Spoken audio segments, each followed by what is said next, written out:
Çmimet në Kosovë të dashur dëgjues kanë shënuar rritje prej janarit e deri tani në një masë të madhe, të gjitha produktet bazë kanë rritje të dukshme të çmimeve. Agjencia e Statistikave të Kosovës bën matjen e këtyre çmimeve dhe krahasimin e tyre me periudha të njëjta të viteve të kaluara. Do të mësojmë për muajin prill se çfarë thot raporti i Agjencisë së Statistikave të Kosovës për lëvizjen e çmimeve të produkteve bazë.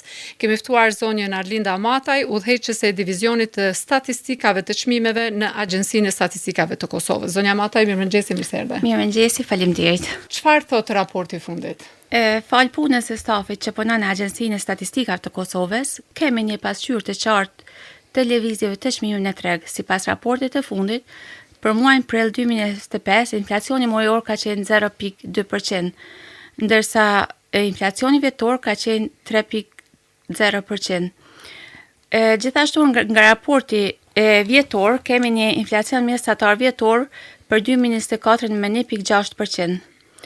Rritjet më të theksuara mujore janë regjistruar në biletat e fluturimeve me 15.6%, pemet me 7.6% dhe mishi me 1.7%. Ndërsa kemi pasur edhe uleve të çmimeve, ku më theksuar ka qenë të karburantet dhe lubrifikante për transportin personal me 4.8%.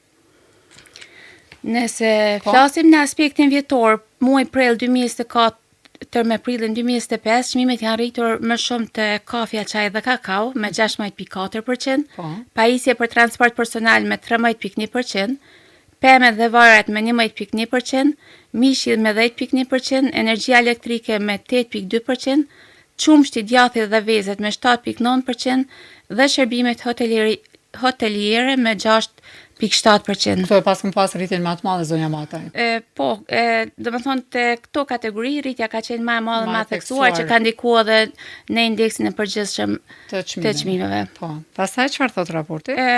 Çmimet e karburanteve, rënja e çmimeve të karburanteve që ka qenë 0.8% e ka zbut këtë rritje në total, do të thonë nga 3.8% që ka qenë indeksi neto, si përfundim kemi një inflacion për 3%. Qysh e keni bë matjen e këtyre ndryshimit të çmimeve? Do të thonë bëni matjen krahasimin në vitin e kaluar për të njëjtën periudhë, edhe si bëni matjen e ditëve të sotme për shembull? Ne përdorim indeksin e harmonizuar të çmimeve të konsumit, bazuar në standardet ndërkombëtare për matjen e inflacionit. Mbi 400 produkte dhe shërbime monitorohen çdo muaj në të gjithë territorin e Kosovës. Të dhëna për çmime grumbullohen në pika të ndryshme shitje dhe analizohen sipas klasifikimit KOICAP, me peshë të përcaktuar për secilin produkt në varësi të shpenzimeve mesatare të familjeve. Qysh bëhet më specifikisht, më thjesht kështu prej që ta kuptojmë të gjithë, si e bëni këtë matje në terren për shembull? Ne kemi pyetësor, ku janë të specifikune produktet, edhe produktet e njëjta maten çdo muaj, edhe në pikat e shitjes të njëjta monitorohen. Për shembull, nëse është monitoru, kemi zyrat regionale, zyrat regionale, që janë shpërndarë në gjithë territorin e Kosovës, nëpër komuna, edhe ata dalin dhe bëjnë monitorimin e çmimeve. Llogaritja bëhet sigurisht mesatare e çmimeve të krejt vendit, edhe a lëvizin zonja Mataj këto çmime prej një qyteti në tjetrin, në pika shitje, nganjëherë ne shohim që po përmendim kafën, një çmim tjetër e kemi në distanca të shkurtra ndoshta. Varet në faktorë të tjerë, ndoshta edhe nga cilësia që ofrohet. Sigurisht çmimet ndryshojnë prej një pike shitjes në pikë tjetër shitjes ose prej një qyteti në qytet tjetër, po ne i grumbullojmë çmimet, që thash dhe marrin nga gjithë territori i Kosovës, pastaj nxjerret mesatarja e atyre çmimeve, për shembull nëse marrim kafen, mesatarja e çmimit të kafes, edhe pastaj vazhdojmë me kalkulime tjera, metodat që shpërpunohen. Po. Zonja Mataj, ka pas edhe produkte tjera që kemi pas çmime do me thënë shumë të larta, nga njëherë befasosht. A keni ju matje të secilit produkt, apo e veçoni çdo herë, çdo muaj, vetëm disa produkte që kanë shënuar rritje? Jo, na matjen e bojmë për produktet caktune, të cilat nuk ndryshojnë çdo muaj as çdo ditë, po me vite qëndrojnë. faktikisht Edhe çdo aty vit, shihni lëvizjet, a? po, çdo fillim viti, nëse është e nevojshme bëhet rifreskimi i shportës. Po. Si e quajmë na shportës së konsumatorëve, Çka ka janë shporta përzgjedhura. konsumatorëve ta tregojmë edhe një herë, cilat produkte janë në shport? Sipas klasifikimit të Kojkopit janë 12 grupe të Kojkopit, ku Po. hin ushqimet, pijet dhe dohani, duke filluar nga ushqimet, pijet dhe dohani dhe duke vazhduar edhe me shërbimet tjera, siç janë shërbimet ambulatore, shërbimet për transport. Domethënë, përgjithsisht, çka përfshin një ekonomi, shpenzimet e një ekonomie familjare, ne i kemi futur edhe sipas standardeve të Bashkimit Evropian, siç kërkohet, Po. në atë shport. Po. Kryesisht, domethënë, gjitha produktet që një Me ato familje që i njeriu shpenzon duhet me i pas për një jetë normale. për një jetë normale. Zonja Mataj, a keni mund të vreni në këto pëtësor, në këto analiza, çka ka quar në këto rritje, si thuhet, dinamike të çmimeve? Si Agjenci e Statistikat Kosovës, ne kemi për detyrë të mbledhim, të Po. proponojmë dhe të publikojmë të dhënat zyrtare për ndryshimet e çmimeve përmes indeksit të harmonizuar të çmimeve konsumit. Të dhënat ata tregojnë një inflacion vjetor mesatar për 1.6% dhe një inflacion vjetor prill 2025 me 3%. Zonja Mataj, ndoshta me undal tek adresimi që bëni për këto të dhëna që a mundet një qytetar i thjesht me pa faqen tuaj edhe me kuptu ku e ka pozitën financiare? Po, për një qytetar thjesht mundet me pa se kjo norma mujore, se norma vjetore e inflacionit, nëse kalon metodologjikisht edhe në aspektin akademik edhe në aspektin nëse norma e inflacionit kalon 1%, atëherë është normë e madhe e inflacionit. Nëse pe një muaj në një muaj tjetër kalon 1%, domethënë është normë shumë e lartë. Sepse 1% doket i vogël po, si doket numër, i vogël si si shifër. numër, po është shumë i madh, që ka ndikim të madh.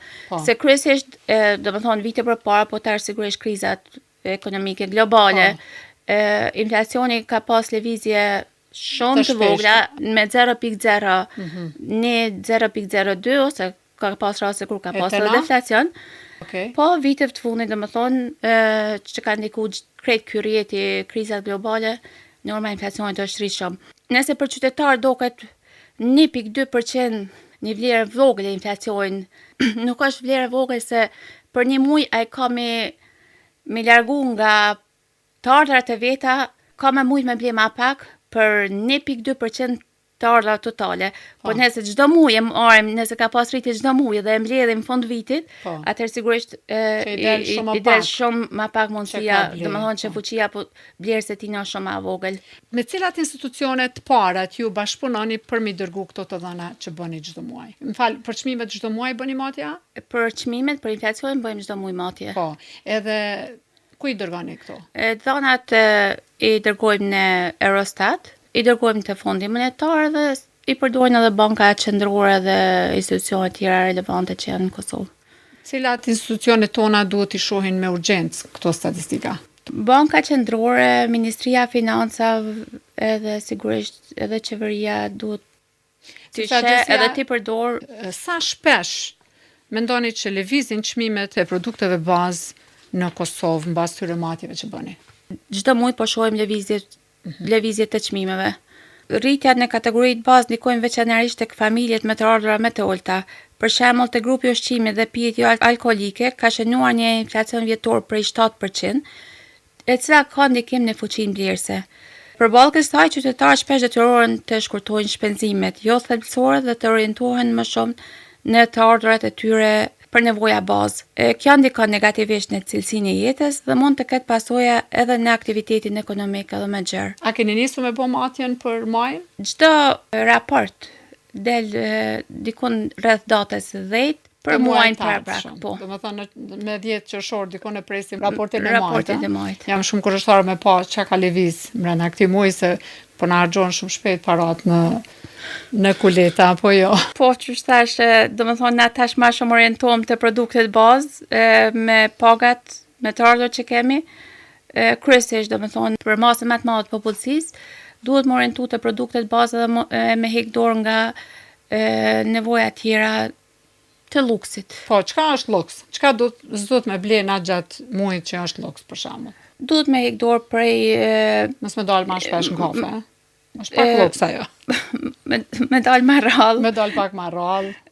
Me ble Te pak më pak te veshje. veshmbathja më Po. pak te edhe pse nuk është luks, po është nevojë të kujdesi personal, pjesa Po, mirëmbajtjes, mirëmbajtjes e kozmetikës e këto. kozmetikës. Ndoshta që to për ne. Por është emergjente, nevojat bazë janë ushqimet që marrim çdo ditë. Aty e kemi shpenzimet më të mëdha zonja Mataj. Tash të jemi realist. Çka është bazë për ty? Po krejt shkahin në shportin e konsumatorët që është thash që janë 12 grupe, krejt janë bazë për një familje. Po, uroj t'i ka përcejmë këtë krizë, a e shifni ju në zgjidhje, ose a ka në lëvizje në për statistikat botërore, se çfarë mund të ndodhë në rreth inflacioneve? Përgjithsisht, sipas parashikimeve edhe të statistikave tjera, parashit një trend i njëjtë i inflacionit edhe për muajt e ardhshëm. Do me thonë qenë ka mirë më përgadit me kursy maksimalisht, sepse vërtet është edhe më vështirë, apo? Pak a shumë këto parashikime i kene. Edhe pse përgjithsisht statisticianët janë thirrur me bo vetëm matjen faktike, po ka raste kur grup i ekspertëve të statistician mbledhen edhe bojnë parashikime për disa muaj të ardhshëm, Po. parashihet një inflacion i lehtë edhe në muajt e ardhshëm. Zonja Mataj, faleminderit për kohën që ndatë. Uroj ta realizoni mirë edhe matjen në muajt maj, në muajt e tjerë do të jemi në kontakt, të raportojmë çdo herë për të dhënat që sjell Agjencia e Statistikave të Kosovës. Do të më pranu që keni ekspert aty brenda në agjenci për këto raporte që keni. Shumë faleminderit.